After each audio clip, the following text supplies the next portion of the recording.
औपनिवेशिक काल के भारत को पढ़ना चाहेंगे तो हमारे लिए प्रेमचंद का पूरा साहित्य एक प्रमाणित दस्तावेज के तौर पर मौजूद रहेगा। चाहे उनके उपन्यास हम ले लें, चाहे उनकी हम कहानियां ले लें।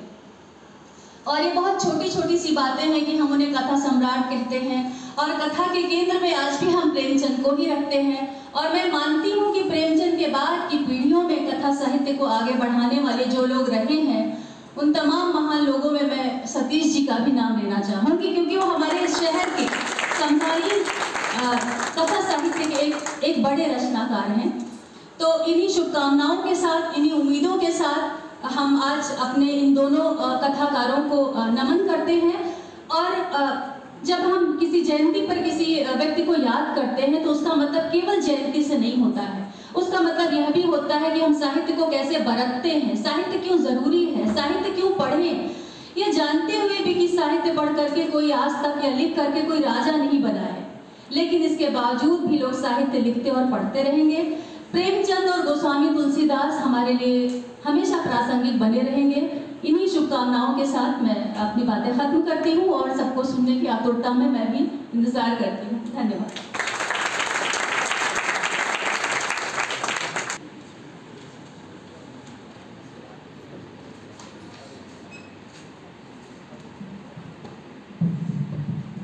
मैं सूची देख रहा था तो उसके हिसाब से मुझे आराम से आना था। माइक थोड़ा नीचे कर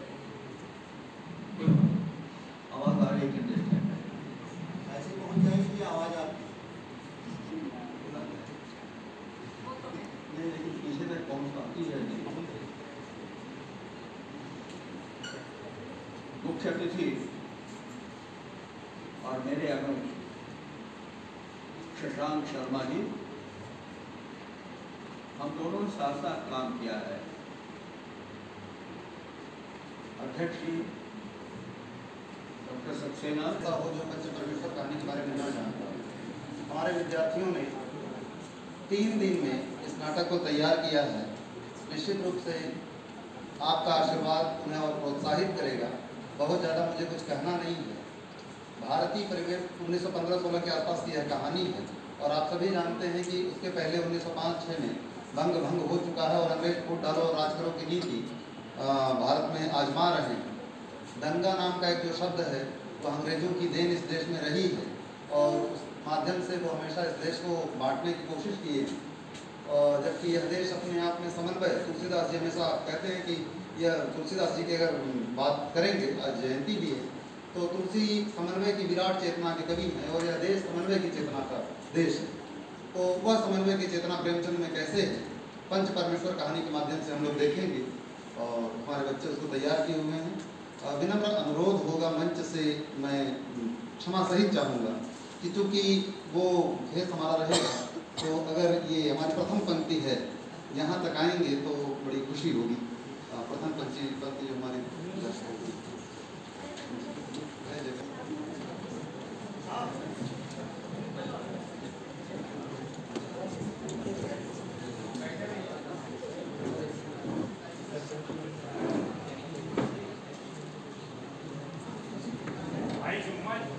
आज तो मैं लोगों के कुछ ज़्यादा ही काम करना पड़ा।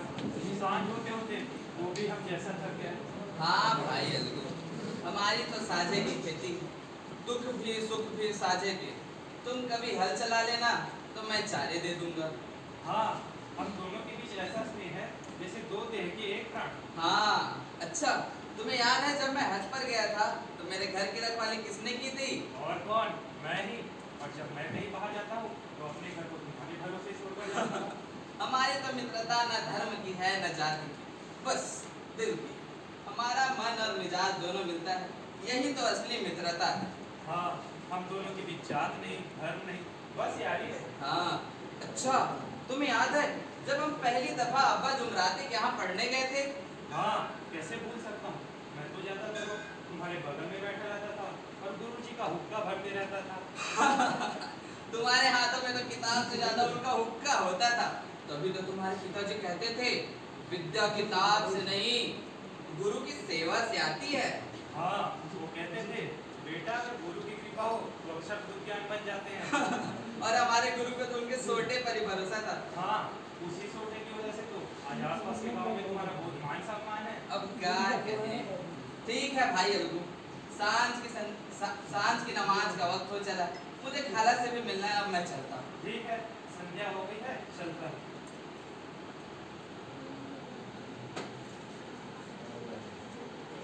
खाला जान, ओ खाला जान, खाला आप तो कितने दुबले लग रहे। चलिए चलिए आइए, आप पहले बैठिए, हलवा खाइए, फिर हम कुछ बातें करेंगे।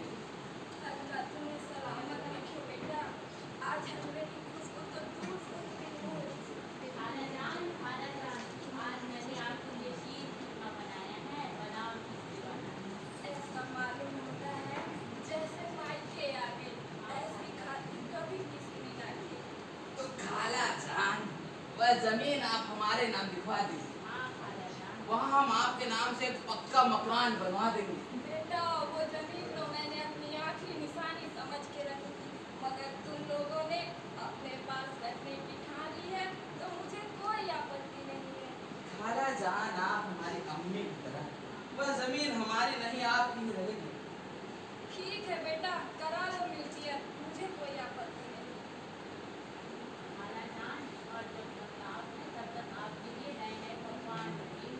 चलो करीम, अब तो मिल्कियत हमारे नाम हो जाए, अब बाद में देखा जाएगा खाला जान का क्या करना। अपने ही तो बच्चे हैं, आज नहीं तो कल जमीन इन्हीं की होनी है, आज ही हो गई।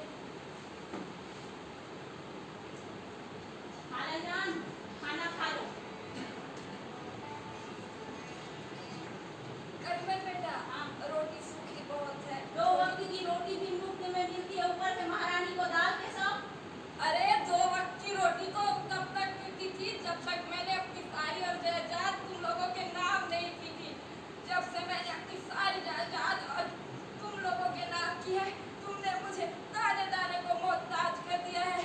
तूने और तेरे पति ने। वहाँ खड़े होकर क्या देख रहे हैं? दिखाई नहीं देता क्या हो रहा है? खाला जान, आपको कितनी दफा समझाया है कि आपकी सेहत ऐसी नहीं है कि आप 2 वक्त की रोटियां खाएं और उसे पचा सके। तो लौटा दो मेरी जमीन। अरे तेरे पेट में जितने पैसे झोंक चुके हैं ना, उतने में यहाँ गांव पूरा खरीद लेते, और तू जमीन और मकान की बात करती है। या अल्लाह, ऐ खुदा, मैं क्या करूं? मुझसे और बर्दाश्त नहीं होता है। तो पंचायत करेगी फैसला, वहाँ जाके कहूंगी कि क्या हाल करे हो तुम मेरा। हाँ हाँ, हो जाए पंचायत, हो जाए फैसला। मुझे भी अब यह रोज की खटपट पसंद नहीं।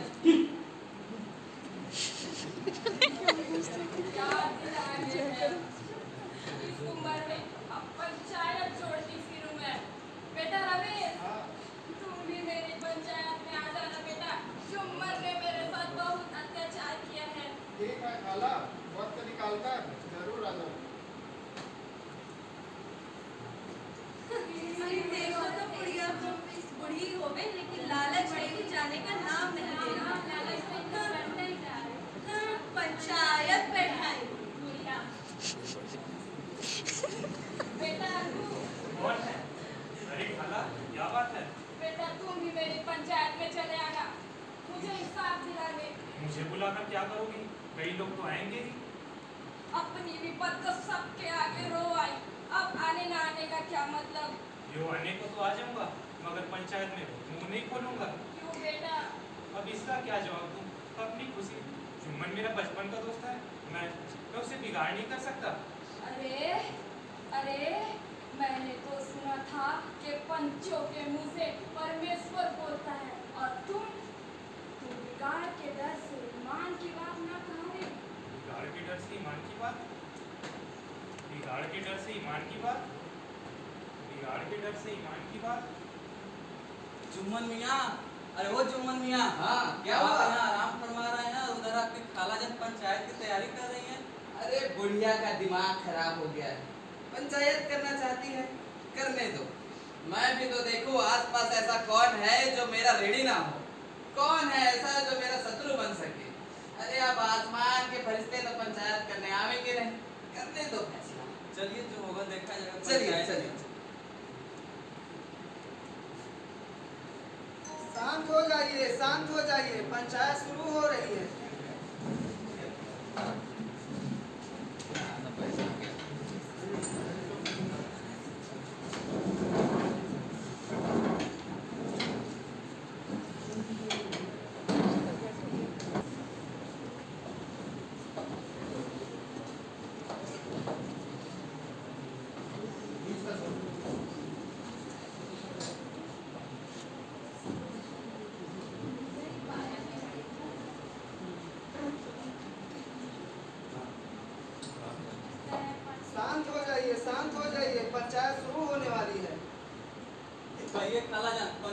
सामने अपना बात रखिए।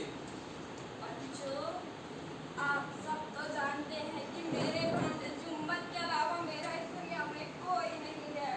3 साल पहले मेरी सब जमीन जायदाद अपने नाम कर लेने के बाद उसने मुझे ना भर पेट रोटी दी है, ना कपड़ा दिया है। मेरे भांजे जुम्मन ने मेरे साथ बहुत अत्याचार किया है। मैं अकेले कचहरी दरबारी नहीं कर सकती, मैं तो बेबस बेवा हूँ। आप लोग के सिवा किसको अपना दुख सुनाऊं? अरे मैं तो अकेले रह के सुकून से मरना चाहती हूँ। इन लोगों के हाथ भूखा नहीं मरना चाहती हूँ। अब आप लोग जो भी फैसला करेंगे मुझे मंजूर होगा। हमारे तो पूर्वजों ने भी कहा है, पंचों में परमेश्वर का वास होता है। अब पंचों का चुनाव हो जाना चाहिए। जुम्मन मियाँ किसे पंच पदते हो? पंचों का हुक्म अल्लाह का हुक्म। खाला जान जिसे चाहे उसे बने, मुझे कोई उसे नहीं। अरे पंचों का नाम क्यों नहीं बता देता? कुछ मुझे भी तो मालूम हो। अरे अब मेरा मुंह ना खुलवाओ। तुम्हारी ठन चुकी है, जिसे चाहो उसे बदो। बेटा खुदा से डरो। पंच ना किसी के दोस्त है, ना किसी के दुश्मन। अगर तुम्हारा किसी पे विश्वास ना हो, अलगू चौधरी उसको तो मानते हो, मैं उन्हें अपना पंच चुनती हूँ। अलगू ही सही, मुझे कोई दिक्कत नहीं है। अरे खाला, तुम जानती हो मेरी जुम्मन से गाढ़ी मित्रता है। बेटा दोस्ती के लिए कोई अपना ईमान नहीं बेचता है। पंच के मुंह से जो बात निकलती है वो खुदा की तरफ से निकलती है। पंच में परमेश्वर का वास होता है। तो जुम्मन से हम दोनों दोस्त जरूर हैं, मगर इस वक्त पंचायत के सामने तुम और खाला हमारी नजर में बराबर हो। हाँ, अब अपनी बात रखो। खुदा गवाह है, मैंने खाला जान को कभी कोई तकलीफ नहीं दी। खाला जान तो मेरी अम्मी की तरह। 3 साल पहले की बात है, उन्होंने वह जमीन मेरे नाम लिखवाई। बदले में रोटी कपड़ा देने की बात हुई थी। अब वह हर महीने नए नए खर्च मांगते हैं, जबकि उस जमीन से इतना मुनाफा होता नहीं कि मैं उन्हें हर महीने माहवार दे सकूं। अब आप ही बताएं कि मैं क्या करूं। तो जुम्मन मियाँ, यह बताओ खाला की जमीन से तुम्हारी सालाना आमदनी कितनी होती है? यही कोई 2,000। और यदि खाला का मकान नहीं होता तो मकान की किराए के लिए कितना रकम देना होता? अब क्या? कम से कम 50 रुपया। हाँ। तो खाला की जमीन से तुम्हें प्रति माह 200 रुपए की बचत होती है और मकान की किराए सिर्फ 50 रुपए की। हाँ तकरीबन। अरे ये अलगू चौधरी को अचानक क्या हो गया?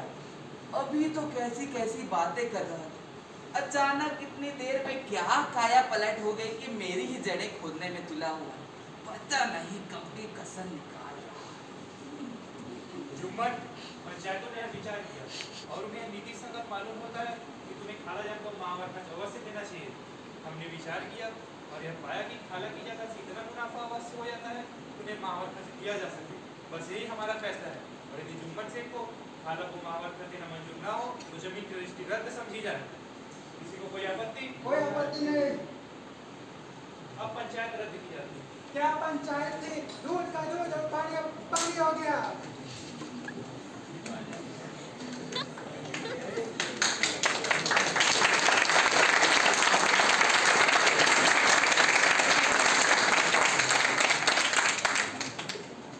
और जुम्मन सब ठीक? हाँ हाँ सब ठीक, अपनी कहो।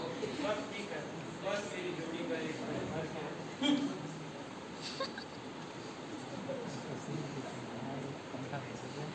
बताओ मेरी जोड़ी का एक बैल मर गया है। अब अकेला बैल किसान के किस काम का? राम राम चौधरी। राम राम साहू। सुना है तुम्हारी जोड़ी का एक बैल मर गया? हाँ, अब यही अकेला बैल बचा है, सोचता हूँ बेच ही दूँ। बैल तो बहुत अच्छा दिखाई पड़ता है, अगर बेचते हो मेरे हाथों बेच दो, मेरे शहर आने जाने के काम आएगा। मैं 1 महीने के भीतर इसके दाम भिजवा दूंगा। देख लीजिए, पर यह चैन का आदि है, बड़ी मेहनत का नहीं। नहीं नहीं, मेहनत जैसा कोई काम नहीं है। मुझे दिन में शहर के 2-3 चक्कर लगाने हैं, उससे अधिक कोई काम नहीं है। दाम कितने दिन में चुका दोगे? 1 महीने के भीतर भीतर दाम चुका दूंगा। ठीक है, ले जाइए। महीने भर के भीतर दाम चुका दीजिएगा। हाँ हाँ ठीक है ठीक है। इनके भले ही किसी काम का ना हो, मुझे तो बढ़िया पछानी बैल मिला। अब इससे शहर में बढ़िया 2-3 चक्कर लगेंगे और अच्छा धंधा होगा। चल भाई। ये रहा गुड़, तेल और चीनी। चल भाई चल, आज शहर के बढ़िया 3 चक्कर लगे, अब ये चौथा चक्कर पूरा हो जाए तो आज का बढ़िया मुनाफा बनेगा।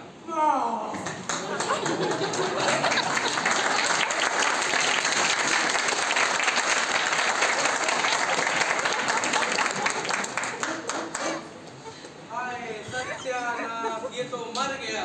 अरे जब तू यहाँ तक आ ही गया था, तुझे घर चलकर मरना था। अब रात का समय, मेरे पास इतना सारा धन और सारा सामान, अब मुझे यहीं पर रात गुजारनी पड़ेगी। इसने तो बहुत बड़ी गड़बड़ कर दी।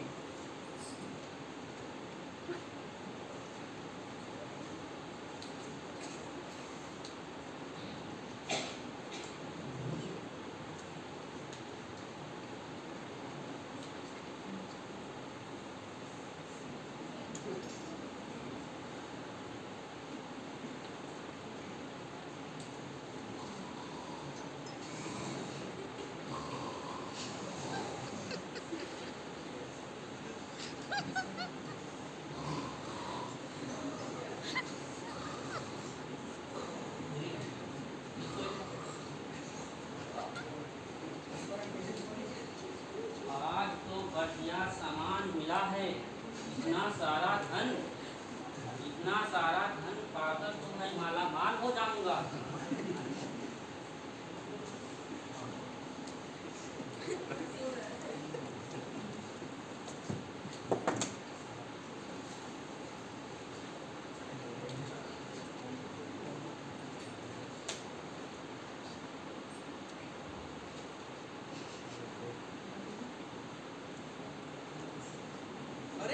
अरे मेरा सामान, मेरा धन सब चोरी हो गया, सब चोरी हो गया। मैं तो बर्बाद हो गया, इस बैल ने मुझे लूट लिया, मैं तो सत्यानाश हो गया। मेरा सारी कमाई और सारा सामान सब लूट गया। अब मुझे खाली हाथों घर जाना पड़ेगा।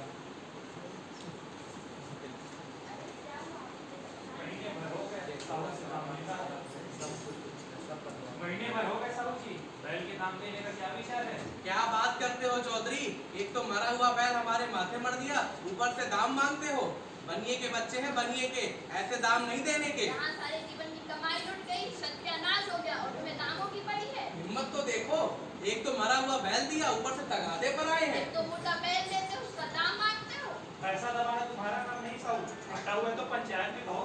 मैं भी कोई भीख नहीं मांगा, मैं इससे कहा वही मांग रहा हूँ। अगर तुम दाम नहीं दोगे तो मैं पंचायत बुलाऊंगा। हाँ बुला लो पंचायत, बुला लो, पंचायत में ही फैसला होगा, बुला लो बुला लो।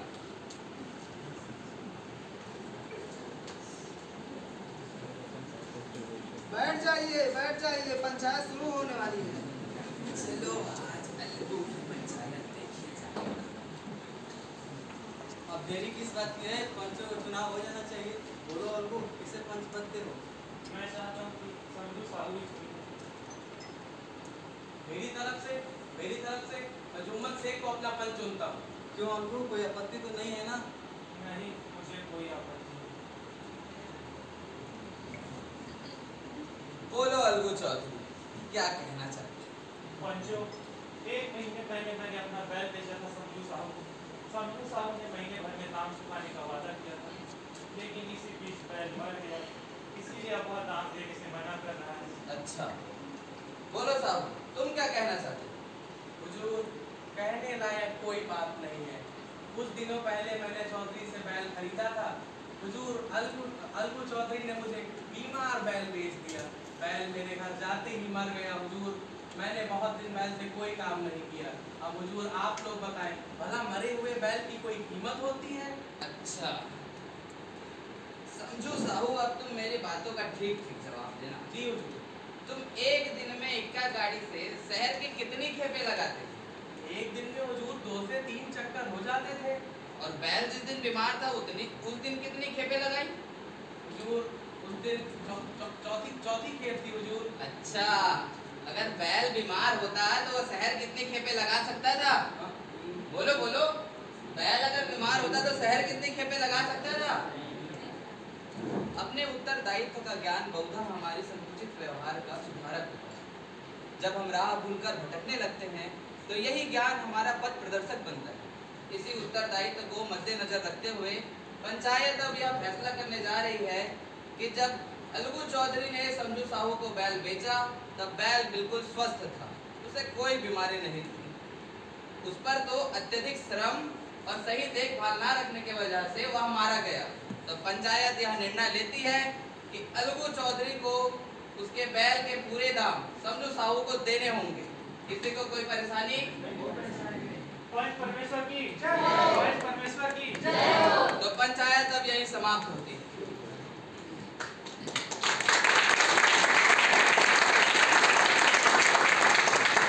भाई अलगू, जब तुमने मेरी पंचायत की थी तब मन ही मन मैं तुम्हें अपना शत्रु मान बैठा, पर आज जाना कि पंच के आसन पर बैठकर ना कोई दोस्त होता है ना कोई दुश्मन। आज समझ आया कि पंचों के मुंह से तो स्वयं खुदा बोलता है। भाई जुम्मन, आज तो दिन का मैच हो गया तुझे।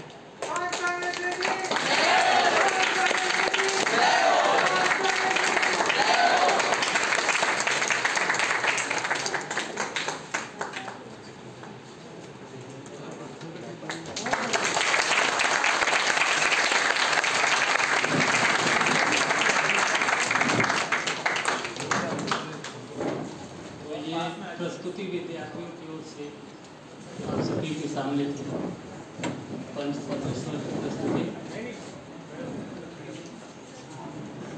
जिसकी तैयारी बहुत ही कम समय में 2 दिन में से बच्चों ने अपने लगन से